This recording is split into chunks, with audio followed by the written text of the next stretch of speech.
కొమరంభీం జిల్లా కాగజ్ నగర్ పారిశుద్ధ కార్మికులు నిరసనకు దిగారు. గత 3 నెలలుగా వేతనాలు చెల్లించడం లేదని ఆవేదన వ్యక్తం చేశారు. నెలల తరబడి జీతాలు చెల్లించకపోతే కుటుంబాలను ఎలా పోషించాలని నిలదీశారు. మరో 15 రోజుల్లో దసరా పండుగ వస్తుందని, జీతాలు ఇవ్వకపోతే పండుగ ఎలా చేసుకోవాలని ప్రశ్నించారు. అధికారులు ఇప్పటికైనా స్పందించి బకాయి పడ్డ 3 నెలల జీతం చెల్లించాలని డిమాండ్ చేస్తున్నారు. ఈ రోజు నుండి వారి బకాయి పడ్డ 4 నెలల వేతనం ఇవ్వాలని చెప్పేసి సమ్మె చేస్తున్నారు. ఈ సమ్మె చేయడం ఈ మున్సిపల్ కార్మికులకి ఏం కొత్త కాదు. ఏవైనా ఈ అధికారులకు కూడా ఏదైతే సమస్యని పరిష్కరించాల్సింది పోయే అధికారులు ఆ సమస్యని పరిష్కరించకుండా ఆ సమస్యని జటిలం చేసే పరిస్థితిలో ఉన్నారు. అయ్యా మేము అంటున్నాం, ఈ రాష్ట్రంలోనే పారిశుద్ధ కార్మికులు అంటే ఈ ప్రభుత్వానికి, ప్రభుత్వ అధికారులకు ఎందుకు చిన్న చూపు? మేము ఇవాళ పట్టణం బాగుండాలన్నా, పల్లెలు బాగుండాలన్నా పారిశుద్ధ కార్మికులు ముఖ్యం.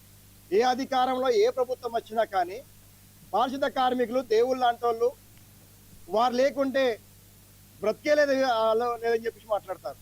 మరి వాళ్ళ పారిశుద్ధ కార్మికులకు కనీస వేతనం ఇవ్వడంలో నిర్లక్ష్యం ఉంది. కొన్ని ఇచ్చే వేతనం కూడా తక్కువ వేతనం, ఆ వేతనం కూడా ప్రతి నెల ఇవ్వకపోవడం వల్ల ఇవాళ కుటుంబాలు గడవలేని పరిస్థితిలో ఇవాళ ఉంది.